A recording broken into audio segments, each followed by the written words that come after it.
Welcome to the Modern Husbands Podcast, where any combination of Dr. Bruce Ross, Christian Sherrill, and Brian Page host national experts who share winning ideas to manage money in the home as a team.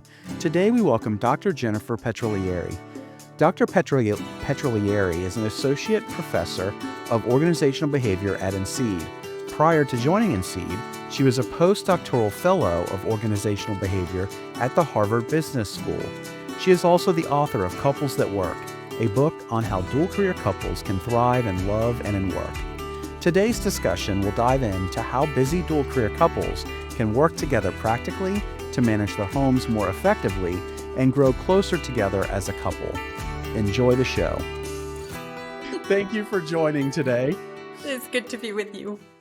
I want to make sure our listeners know the origin of asking Dr. Jennifer on. I was, as I normally do, I love to read books, particularly on vacation. And I read her book, Couples That Work, this summer. And I loved the book. It's full of real practical advice that busy dual career couples like my family and so many of our listeners are kind of in the thick of things, right? Where they can use the ideas from this to create efficiencies in their home and address, some of the psychological challenges and relational challenges that you face when both of you are high achievers, and the real world challenges of like going back and forth and trying to determine how is it that when you both have big careers that you can support one another, because it's not something that's always simple to do.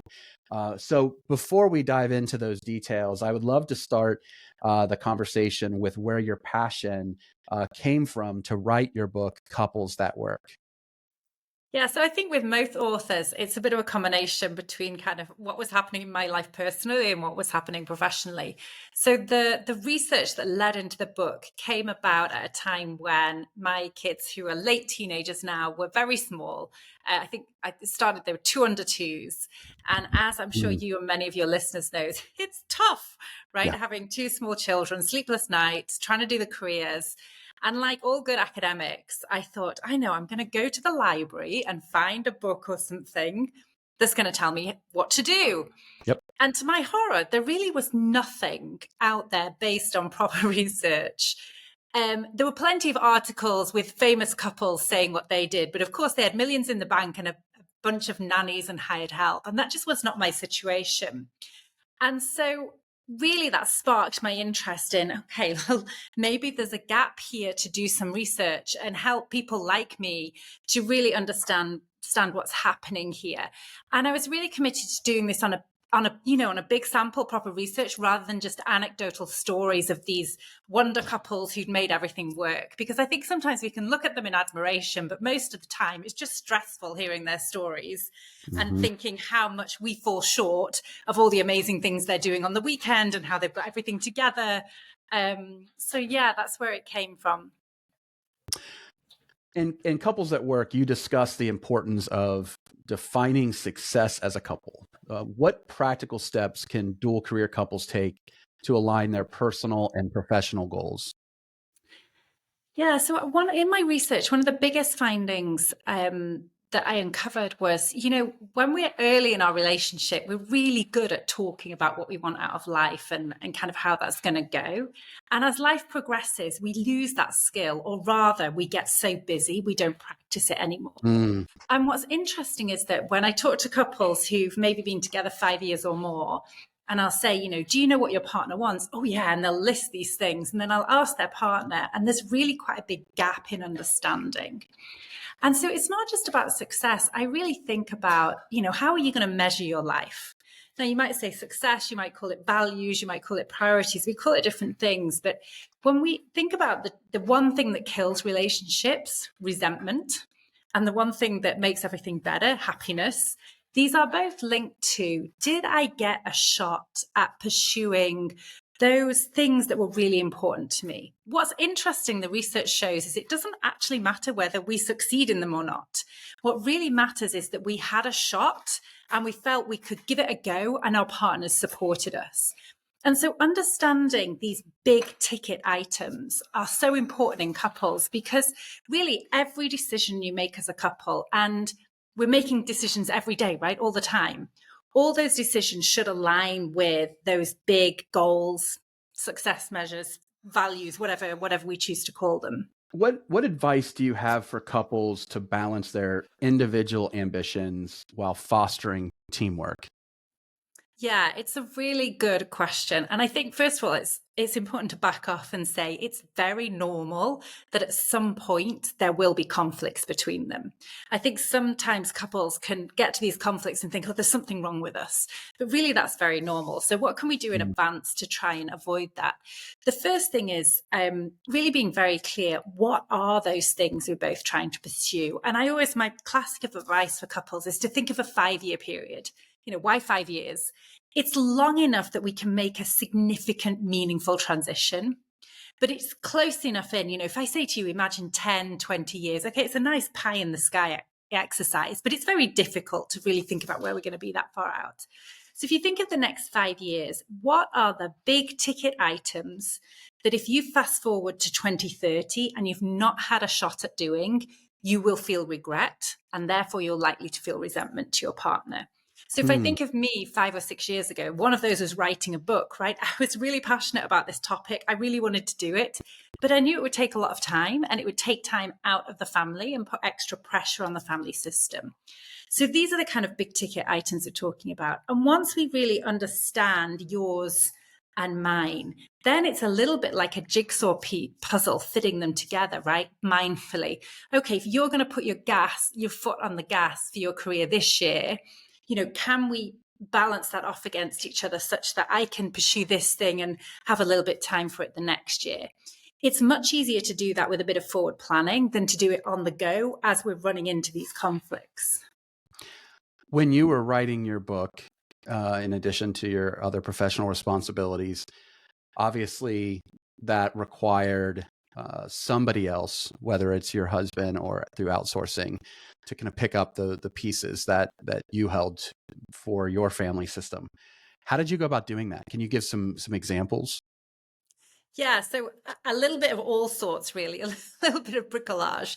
So I think one is a very explicit agreement with my husband that, but for that time period, it's about 9 months. He would be the primary kind of caregiver at home. Now, that didn't mean I didn't do anything, but he's the one who the school rang and all those sort of things. So that obviously a little bit more babysitting than usual, to fill in some of those gaps, lent on grandparents to come out for school holidays and weekends to give a little bit more slack there. And also, honestly, I took my foot off the gas of my main career while writing the book. So partly personal sacrifice, partly leaning on others. And I always think, it takes, so my husband's from Sicily. And Sicily's very traditional family structure where we live in big extended families. It takes the equivalent of an extended family to make a nuclear family to be successful. And I think we can sometimes forget that in the Western world and just try and rely on each other and try and sort everything out between the two of us. But that's really difficult, especially when you have a big project like writing a book. So it's really about that network of support. We get feedback, and I've experienced this, that when you communicate with like the school or the doctor's office and tell them, don't bother my wife, I'm the person that you call. That's not the norm. Did your husband run into any challenges in doing that? So we live in France, and I think the culture's a little bit different. So at the beginning of the school year at our schools, they actually put on a questionnaire, who do you want us to contact? And whoever you say they will contact. So they're pretty good. But of course there is gender bias in society. And I think we're very good at talking about gender bias against women, but there's a lot of gender bias against men as well, particularly in this home domain. Right. Can you cope? Do you know what, vaccinations your children have had? All this sort of stuff. And I think, as individuals, we just need to kind of keep chipping away at that and pushing back on the system. But it can be exhausting when, every time it's like, no, please call me. There's no need to call my wife. But gradually these things can change. And I see, because a lot of my research is international, you can see quite big variations between countries. So change is possible, but I think it just takes a lot of pushing back against that boulder to shift a system. So relocation can be a major issue for dual career couples. We went through this in our marriage. How can couples navigate the challenges that come with one partner's job requiring a move?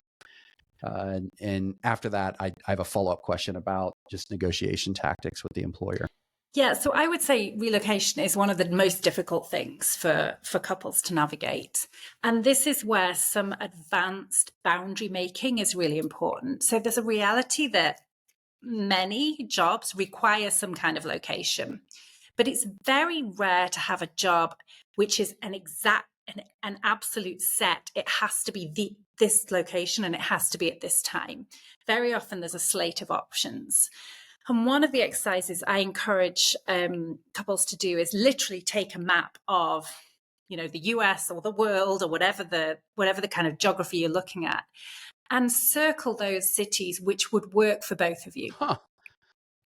That's a Right. good So idea. maybe you take a red pen and your partner takes a blue pen, and you both circle the cities that work for you, and you agree only the cities with two double colors are cities you're going to consider. Now, why is this really helpful? Because when those promotions come up, I've got this great opportunity for you in Chicago. Maybe Chicago is not one of those double cities. And you might say, I am very, very open to a move, but is there something in Michigan? Or, pick the city, right? Sure. And this is really helpful, because if you understand what the boundaries are before, you're in a better negotiating position. Whereas if you said, oh, yeah, that could be interesting, let me go home and ask my partner. And then your boss has already got to the next level of involving other people and putting your name forward for the job. And then you go back and say, actually, that's not going to work. It puts you in a really difficult position with work. But if before you've identified the 5 or 6 places which are potentials, you can say, I'm very much up for a move. I'm very excited. And these are the 5 or 6 cities that will work for us as a family. And in my experience, organizations are very, very open to that, because so many relocations fail. And this is a classic time when organizations lose top talent. So for organizations to have an employee come and say, absolutely up for a move, and these are the 4 or 5 places, it's a total gift, because I know if I offer you one of those 4 or 5 places, you're going to be happy, you're going to say yes, and the relocation will work.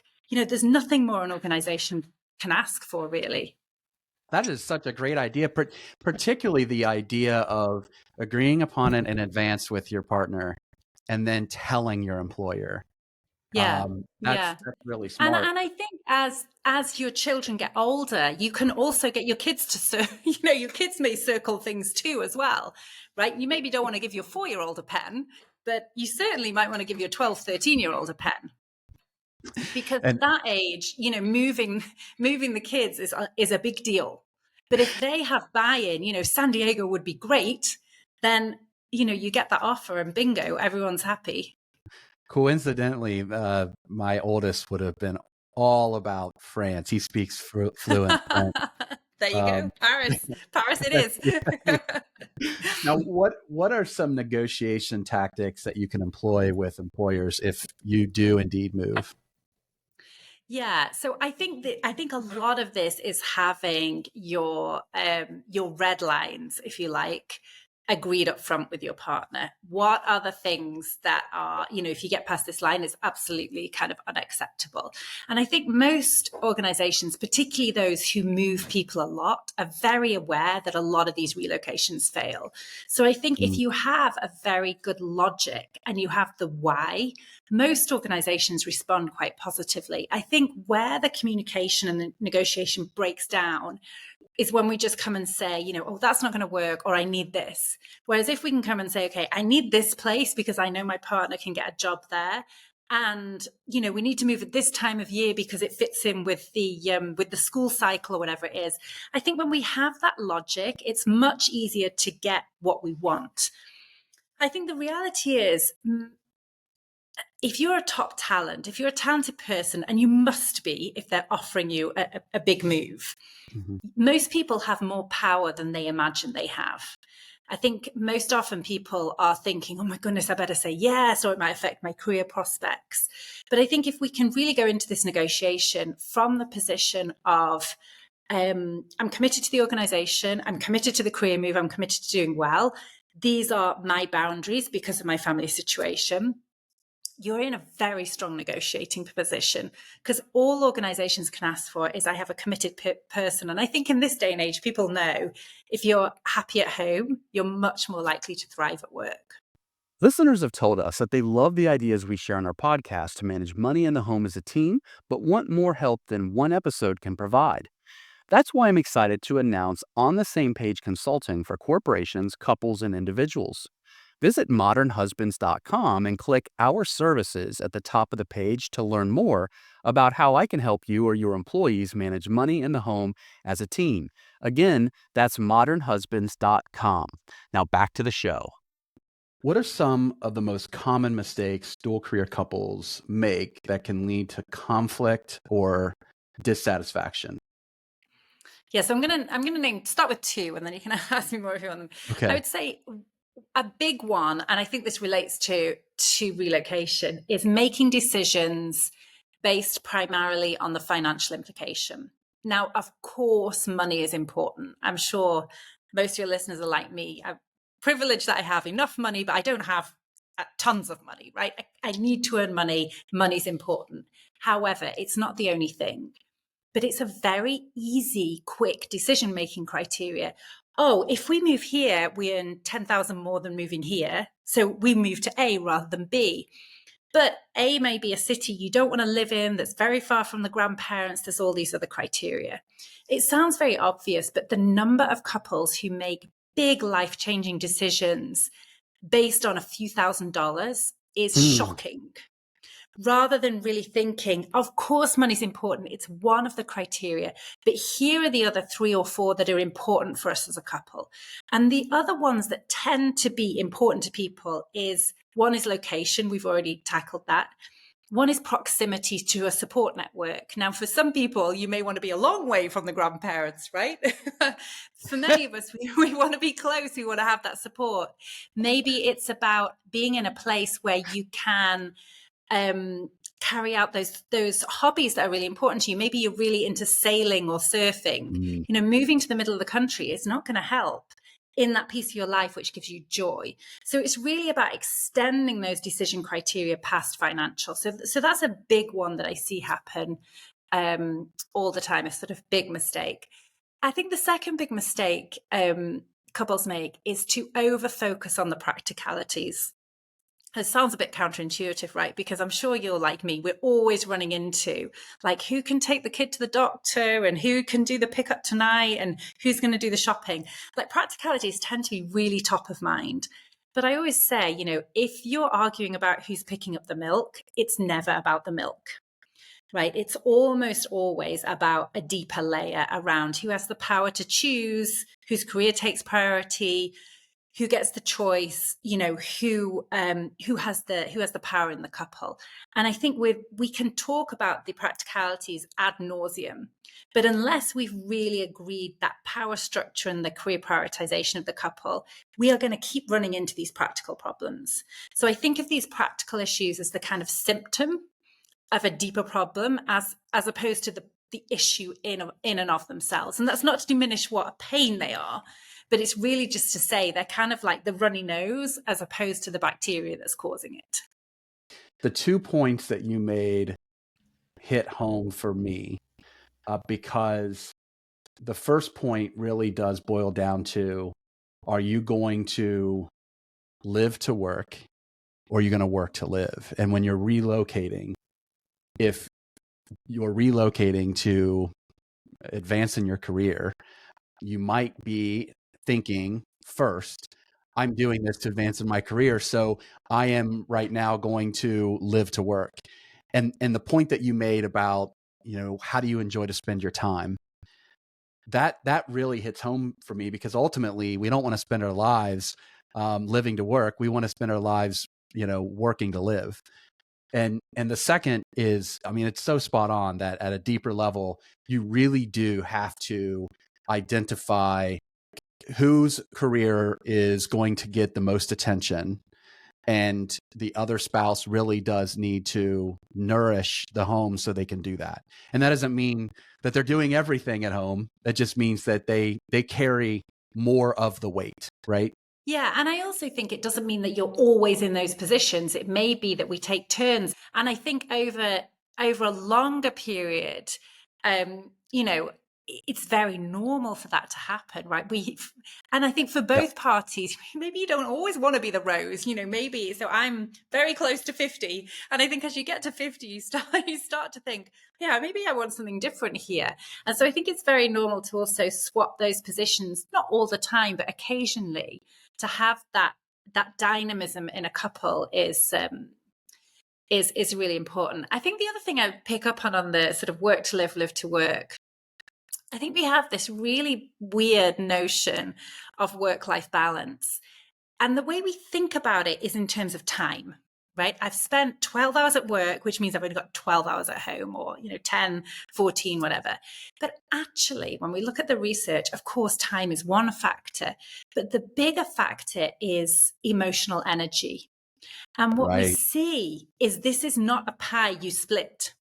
Whatever happens in one half happens in the other half. So if we are thriving at work, we tend to thrive in our relationships, and vice versa. But likewise, if things are going poorly at work, it has a negative effect on our relationships, and also vice versa. And I think this links to the relocation issue that you've picked up. If you choose the destination just because it's a great career place, but the family's miserable, you will be miserable in your career as well. Yeah. It's absolutely certain. And so I think we need to really shift our notion of work-life balance and get away from the splitting the 24 hours in the day, because that's really not what it's about.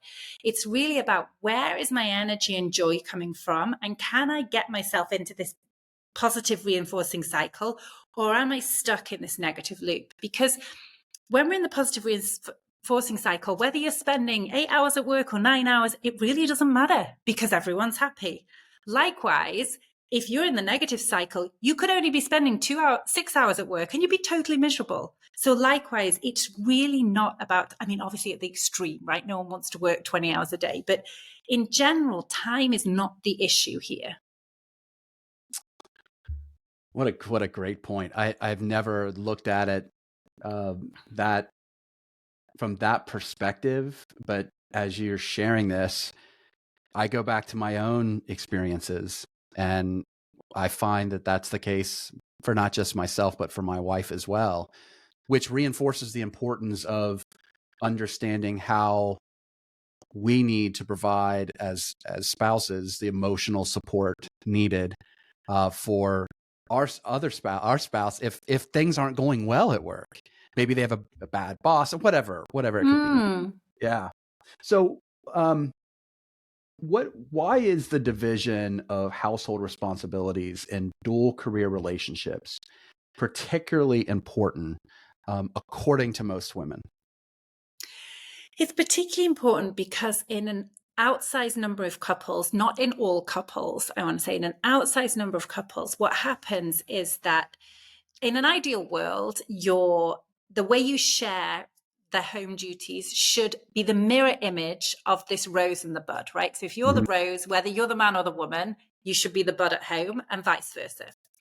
The problem is, in many, not all, but in many couples, is that whatever career position the woman is, she will also be the rose at home. And so there's a proportional overloading. And what's interesting is it's often quite disguised. So the way this often pulls out is not necessarily who does what, but who takes the responsibility for what. So let me give you a classic example: evening meal preparation. Maybe you take it in turns to prepare evening meal, but it might be that the wife always does the meal planning and does the shopping list and kind of does the grocery order. What we find in the research is it's that cognitive responsibility, that cognitive load, which is the real stressful piece. You know, whipping up dinner in a pan for 20 minutes while you're listening to a podcast is really quite pleasurable. You know, checking the fridge to see what's in there and what do we need to order, and goodness me, we've run out of cheese, is a nightmare. And we can think of this for every task. You know, let's think of some childhood tasks, right? The vaccination records. I mean, you have teenagers like I do, you know, all the orthodontist things. Mhm. Taking them to the orthodontist, well, it takes half an hour out of your day, but remembering the schedule, calling to book the appointment, these are all the really painful points. And so very often on the surface, we can look at a couple and think, oh, they're quite well balanced, actually. But it may be that one of the partners, usually, although not always, the woman is then holding what I sometimes think of the central computer, right? They're the planner, the organizer, everything else. And this is a stressful role. And it's doubly stressful because then essentially your partner works for you. And you never want to be your partner's boss, right? I think we all know that that is just a bad situation to be in. I really appreciate how you explained it, because I feel like that it would help listeners who perhaps are completing the tasks that have been asked of them or written of them, but they don't own those tasks. There's something that have been delegated. And for much of our marriage, I worked 60 to 80 hours a week outside the home. My wife handled the mental load of basically running the entire home. And because I never experienced it, I don't think I know I didn't appreciate it. But now it's really hard to understand, isn't it, if you've not been there? It is. You have to go through it. And although I work full time now, I'm the one who takes the lead role at home, and we are happier. My wife is thriving in work because she has more mental space, more emotional space to focus on her career. And she is incredibly appreciative of me, and we're happier because of that. And I wish I could go back in time to when I first got married to help myself understand the importance of that in a relationship, instead of this notion of rigidity based on kind of like gender norms of like, you feeling as a man, you must provide a certain amount of income and that's your job. And it's not as if I was not doing the laundry because I thought it was her job. That was not the case. It was just, I didn't have time to do the laundry because I was working so much. And I think a lot of guys fall into that trap of, I think a lot of my friends are this way, where they don't look at a woman and think, well, your place is in a home. Most of my friends are married to really brilliant women. That's not how they think. They just happen to fall into that circumstance because they put so much pressure on themselves to be the financial provider.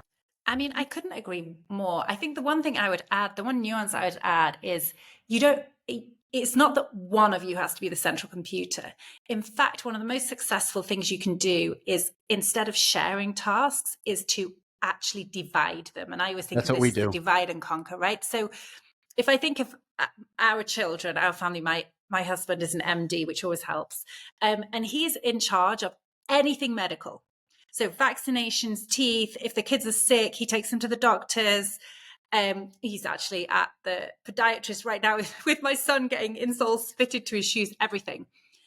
But it's not just that he does it, he thinks of it, right? So I'm assuming my children have been vaccinated, but the honest truth is I don't actually know because he's done it all. Likewise, I do everything social. I have all the friends' parents' numbers in my phone. When there's a party, I'm in charge of getting the presents. He knows they do these social stuff, but he's no idea who the friends are and stuff. And it turns out this is a great way. You can both be central computers, but only if you totally divide. If you start sharing tasks, it always ends up falling on one person's shoulders, even if the other person is kind of under your employment to get some of the stuff done. I'm really thankful that you explained it that way. We use many of the components of the Fair Play system in our home, and the reason why I think it works so well for busy dual career couples is that it takes advantages of efficiencies. I mean, you were talking about just meals. Well, because I love to cook, I love to particularly outdoor cook, I do the grocery shopping as well. And so I don't have to communicate with my wife to do these things. I just do them. So it's way faster, and it's one less thing to have an argument about. And we do that with everything. I do think, though, where couples can fall down with the fair play system, I also think it's a great system, is usually in a couple, one partner is slightly more perfectionist than the other. True. We all know who we are, right? Yep. And the temptation to meddle, if you're that partner, is very high. And this isn't a criticism. This is just kind of who we are, right? Some of us are a little bit more, get stressed when things aren't perfect. And so it doesn't just require the technical organization that, Eve is so great described in her book. It also requires a bit of the psychological work around, can I accept good enough, right? If the kids go out in clothes which aren't perfectly matched, is the sky going to fall, or can I kind of let it go? And so I think there's still two layers to this. And I think that layer of the psychology has to be addressed in couples as well. We can't just deal out the cards and assume it's going to work. Right. No, that's right. It is definitely an ongoing challenge. And we all know when we do it, and we all have different things. We all have different things, don't we? I'm the tidy freak, right? But if the kids go out in not matching shoes, I could not care less. They could have a trainer on one foot and UGG on the other, whatever. But if my cupboards aren't tidy, it's a big deal. I'm with you. So what are 2 or 3 practical steps that couples can take to manage household responsibilities fairly? Perhaps something that you haven't mentioned already. Yeah, so a couple of things. One is outsource whatever you can afford. Yeah. I think sometimes couples feel ashamed of outsourcing, but there's a lot of research on this, the relationship between outsourcing and stress. And it is the best thing you can do to take stress out of a family. And there was an interesting survey done actually in the UK recently where they asked 7 to 14-year-olds and their parents. They asked the parents, what's the one thing you think your children want from you? And then they asked the children, what's the one thing you want from your parents? And the parents all said, oh, they want more quality time. No child said that, just for the record. The children all said, I want my parents to be less stressed. Wow. And outsourcing is one of those things that can just take that stress out of a couple. And we sometimes, I think as parents, feel like, I got to deal with that stress. Well, you ain't dealing with it because the children know. So outsourcing is a really powerful tool, not just to help you, but to help that relationship with the children. So that's one thing. The other thing I would say, and I think this is something we never talk about, there is a very strong positive psychological benefit from doing household chores we enjoy. There's a lot of self-esteem and satisfaction in this. And very often there are so for example, I love mowing the lawn. Don't ask me why. It's my happy space. And I think as a couple, it's also worth talking about the upside of these things, right? I know plenty of people who actually get joy from cleaning down the surfaces and this sort of stuff. And I think it's helpful to recognize this because we very often label these household things as, the word chore in itself, it has a negative connotation. Right. But these are things that bind us together as a family, right? These are things that make the world livable for each other and make a nice environment. So I think the second thing is just really shifting the aperture on how we understand these household tasks. Now, I'm not saying we're going to love everything. I hate ironing. But some of these things are really joy-giving activities. And I think if we can reframe them a bit, especially those ones we like doing individually in a family, it can take, again, a little bit more of that pressure off. I'm glad that you explain it that way because I find joy in cooking because of the response that I get when people enjoy what I prepared. Exactly. And frankly, I enjoy cleaning the main floor, right? So the area where we are hanging out most of the time, because my work is sitting behind a laptop. and you don't physically see anything done. It's not like I'm a carpenter, right? And at least when I have an immaculate house, it's super clean, and I've just done it, at least I can see that. And it gives me something, and I'm up and moving. That's the other thing I like about it. Exactly. When you're behind a laptop, you feel kind of crappy after a while. Even if I know you're not exercising when you're cleaning, but you are moving. What are your top tips for dual career couples to keep their relationship strong and connected despite their limited time together? Okay, so I'm going to say something slightly X-rated here.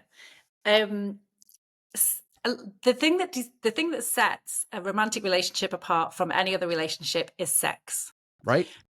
And I think it can be a bit of a taboo topic, but it's so important to keep a relationship alive.